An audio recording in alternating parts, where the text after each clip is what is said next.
here at the scene. And can you confirm what ages these bodies are? No, I cannot confirm the ages. Again, that's really the medical examiner's responsibility to confirm the identity and things such as that. Are you able to tell us the condition the bodies are in? No, again, that's the medical examiner. They determine, cause and manner of death, so the conditions is something that's under their investigation. Can you tell us if a weapon... Excuse me? What can you tell us about what happened? Can't tell you much about what happened. Everything is still a very fluid investigation at this time. Can you tell us if a weapon was recovered from the property? Again, that's part of the investigation that's still ongoing, and that's not going to be discussed right now. Do any of these victims have any connection to McFadden, the suspect? Don't know. There's lots of assumptions, but I couldn't say that because, again, the identification has to come from the medical examiner. Is there anybody you're looking for? No, there are no suspects at large right now. Can you say where you found the bodies? Were they in the house or on the land? They were on the property, on the land. What are you guys going to be doing now? What are we What doing? would your people be doing here now? Well, there's people recovering information, as far as evidence goes, and just the course of the investigation. Because again, this is a very fluid investigation going on. So it's just what's going on right now. Was there a note or anything left behind? I don't know anything about a note. On McFadden? Don't know anything like that. Could you be more detailed about exactly where on the land they were found? Just on the property, just not in the residence, but just on the property. But that's about as detailed as we can get right now. Is there any other information you can relay? Not really, because one, we're not going to say anything that's going to jeopardize any investigation, and we're just it's going to be very vague on some things, and that's just the nature of what's going on right now. Have you guys been in communication with loved ones? They have been. Can you say how long the bodies were there? No, I cannot say how long they've been there. Is the suspect one of the bodies? I can't say that either. Again, that's the medical examiner's responsibility to identify them. Is this considered a homicide investigation? It would be considered a homicide, yes. Are you able to talk about the search and how you guys ended up at this property? Well, no, that on the Violent Crimes Task Force, or how? Just what led your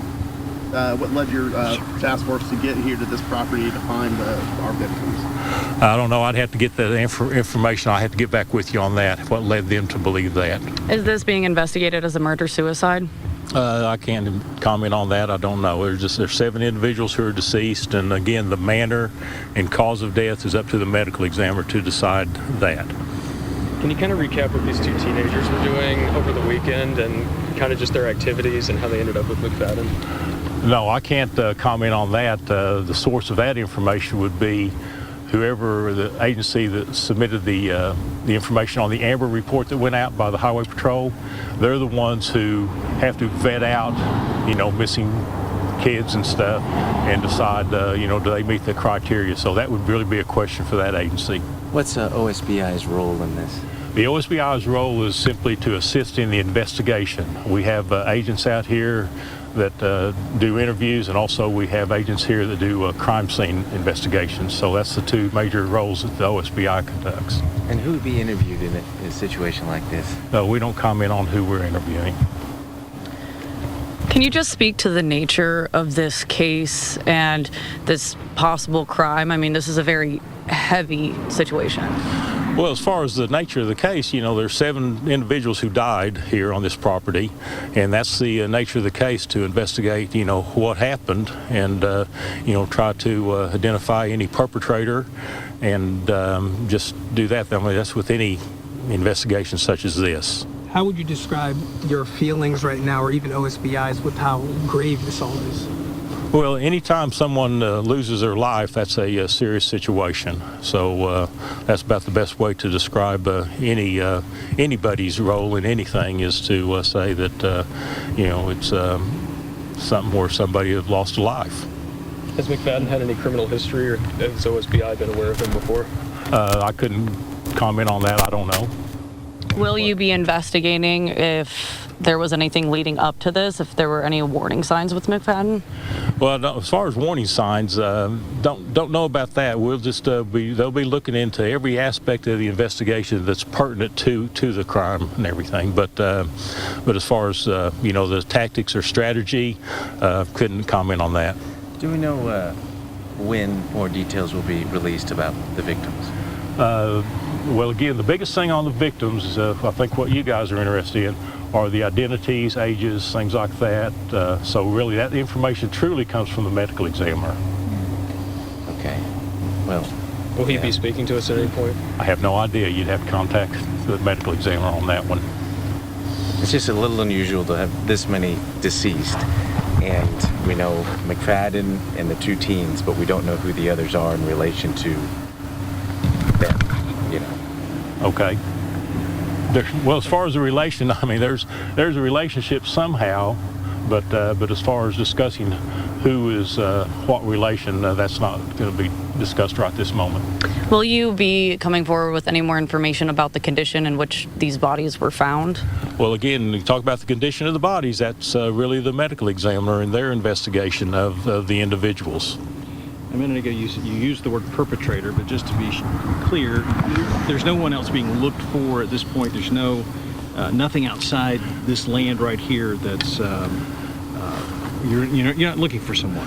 Well, okay, I said perpetrator. Maybe I just need to stand corrected on that. Perpetrator or perpetrator, because there's still evidence being processed. So if it leads to anyone else, of course, those will be followed up on. So, not to say there's any more people involved, but just so to answer your question, I'll say perpetrator or perpetrators. Well, I just want to be clear. There's no threat to the public. That's what the sheriff had said earlier. Yeah, there is no threat to the community as we know it at this time. What do you think the community of Henryetta needs to know most? Okay, would you repeat that? What does the community of Henryetta need to know most at this time from law enforcement concerning all of this? Well, just like I said, there's no suspect at large that we are looking for right at this moment. So that's the most important thing, is that there's no one else out there that we're looking for at this time. So there's no threat to the community. At this time, do you believe McFadden is the one who killed everyone? Who did any part of this? That's again subject to the investigation. So we're a ways from having that completed. So there's no way to answer that question right now. You don't have McFadden in custody, do you? Excuse me? Do you have McFadden in custody? Huh? Do you have McFadden in custody? There's been no arrest in anything right now. Thank you very much. All right. Anything else you think we should know? There's nothing that could be talked about at this time. Thank you. Thank you. Okay, thank you, everybody. Appreciate your cooperation. All right, that is the OSBI giving a little bit, but very few details on the investigation. You can imagine the big scene out there that they're trying to process. Let's go ahead and reset now. The Okmulgee County Sheriff's Office said bodies, 7 of them, were found on the property of a convicted rapist. Now, the mother of Ivy Webster, one of the missing girls, says she was told by law enforcement 5 kids and 2 adults were found dead, as OSBI said, out on the property, not in the home.